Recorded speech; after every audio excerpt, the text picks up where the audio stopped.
Good morning అండి. ప్రస్తుతం రాష్ట్ర వ్యాప్తంగా కడప జిల్లాలో జరుగుతున్న పులివెందుల ఒంటిమిట్ట జెడ్పీటీసీ స్థానాల ఉప ఎన్నికలు జోరుగా చర్చ సాగుతుంది.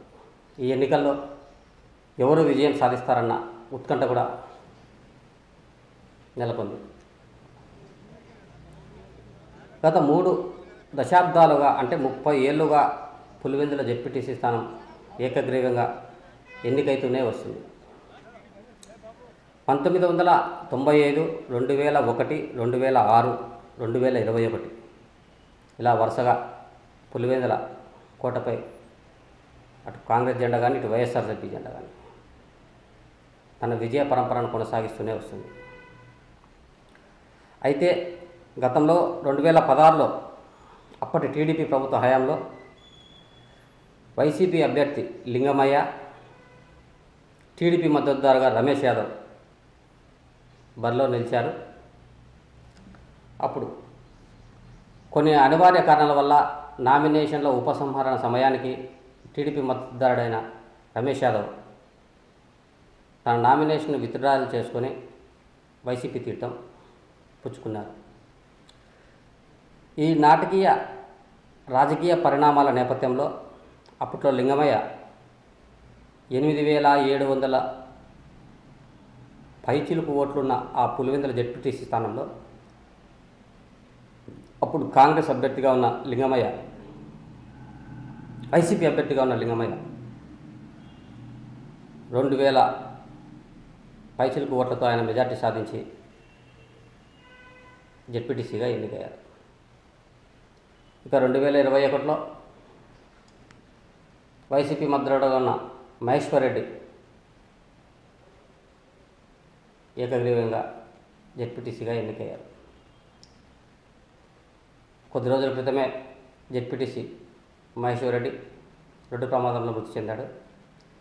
ఈ నేపథ్యంలో ఆయన సోదరుడు హేమంత్ కుమార్ రెడ్డి ప్రస్తుతం వైసీపీ మద్దతుదారుడుగా పులివెందుల జెడ్పీటీ స్థానానికి బరిలో ఉన్నారు. ఎంతో ప్రతిష్టాత్మకంగా తీసుకున్న కూటమి ప్రభుత్వం పులివెందుల జెడ్పీటీసీ స్థానాన్ని ఎలాగైనా కైవసం చేసుకోవాలన్న ఉద్దేశంతో అత్యంత క్రియాశీలక నేతగా పేరొందిన బీటెక్ రవి సతీమణి మారెడ్డి లతారెడ్డిని స్వయంగా బరిలోకి దించారు. గత కొద్ది రోజుల క్రితమే ఈ ఎన్నికకు సంబంధించి ప్రచారంలో కూడా ఇరు వర్గాలు గొడవ పడడంతో సుమారు 50 మందికి పైగా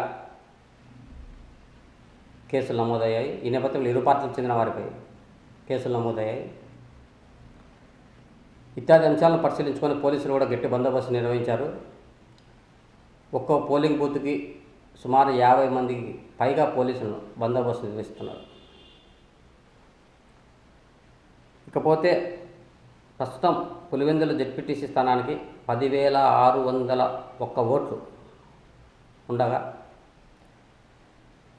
గత ఇటీవల జరిగిన 2024 అసెంబ్లీ ఎలక్షన్లో కూటమి ప్రభుత్వానికి ఆ స్థానానికి సంబంధించి 25% ఓటింగ్ నమోదైంది.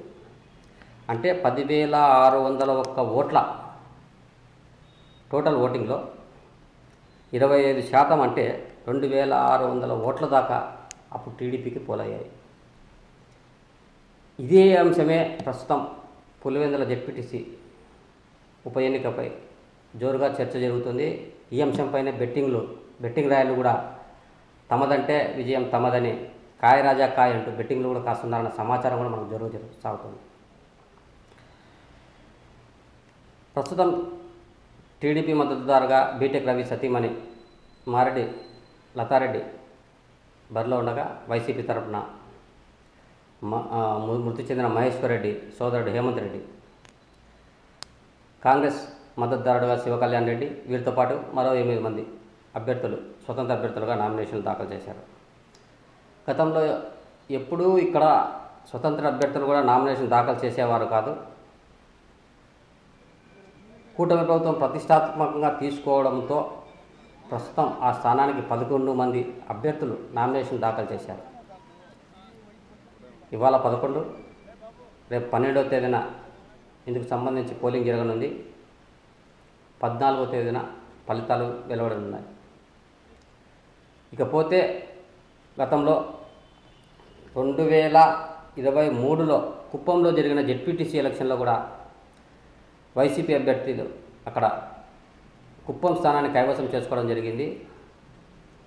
ఈ నేపథ్యంలో ముఖ్యమంత్రి చంద్రబాబు నాయుడు గారి సొంత నియోజకవర్గమైన కుప్పంలో జెడ్పీటీసీని అప్పుడు కైవసం చేసుకున్న వైసీపీ ఎలా వ్యూహాలు పన్నిందో అదే తరహా వ్యూహాలను ప్రస్తుతం పులివెందుల స్థానంలో కూడా కూటమి ప్రభుత్వం వ్యూహరచన చేస్తోంది. ఎలాగైనా పులివెందుల కంచుకోటపై టీడీపీ జెండా ఎగరాల్సిందే అని ఇప్పటికే ముఖ్యమంత్రి చంద్రబాబు నాయుడు తమ నాయకులకు, నేతలకు, కార్యకర్తలకు దిశానిర్దేశం చేసినట్టు తెలుస్తుంది.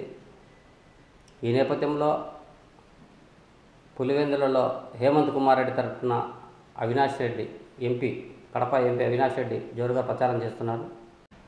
వైసీపీ అభ్యర్థి హేమంత్ కుమార్ రెడ్డి తరఫున కడప ఎంపీ అవినాష్ రెడ్డి, మాజీ ఎమ్మెల్యే గడికోట శ్రీకాంత్ రెడ్డి, కమలాపురం మాజీ ఎమ్మెల్యే రవీంద్రనాథ్ రెడ్డి తదితరులు జోరుగా ప్రచారం చేస్తున్నారు. నేతల్లో టీడీపీ అభ్యర్థి మారెడ్డి లతారెడ్డి వైపు సీనియర్ నాయకుడు బీటెక్ రవి, మాజీ మంత్రి ఆదినారాయణ రెడ్డి, కడప ఎమ్మెల్యే మాధవిరెడ్డి తదితరులు జోరుగా ప్రచారం చేస్తున్నారు. 11 మంది బరిలో ఉన్న అభ్యర్థుల్లో కేవలం 2 మధ్య మాత్రమే ఈ పోటీ హోరాహోరీగా సాగనుంది. అది కూటమి ప్రభుత్వానికి మరియు వైసీపీ పార్టీ. ఇరు పార్టీలు ఎవరికి వారే తాము గెలుస్తామంటే తాము గెలుస్తామని బీరాలు పలుకుతున్నారు. అయితే టీడీపీ అభ్యర్థులు మాత్రం 11 మంది అభ్యర్థులు నామినేషన్ దాఖలు చేశారు. ఈ నెంబర్ వైసీపీకి అచ్చుబాటు రాదు అని, ఖచ్చితంగా సెంటిమెంట్ పరంగా చూసుకుంటే టీడీపీ విజయం సాధ్యమని చెప్పి టీడీపీ నాయకులు డంకాపదంగా చెప్తున్నారు. ఈ నేపథ్యంలో ఇలాంటి సెంటిమెంట్లన్నీ తమకు వనగూరవని, పులివెందుల ఎప్పటికైనా తమ సొంతమని, తమ సొంత గడ్డపై వైసీపీ జెండా ఎగిరివేసి తీరుతామని చెప్పి వైసీపీ శ్రేణులు కూడా బాహోటంగా వ్యక్తం చేస్తున్నారు. ఈ నేపథ్యంలో పులివెందుల జెడ్పీటీసీ ఉప ఎన్నికపై 2 ఉభయ రాష్ట్రాల రాజకీయ నేతల్లో జోరుగా చర్చ సాగుతుంది. 14వ తేదీన ఎన్నికల ఫలితాలు వెలువడకానున్నాయి. ఇందులో ఎవరు గెలుస్తారో అంతవరకు ఉభయ రాష్ట్రాల ప్రజలు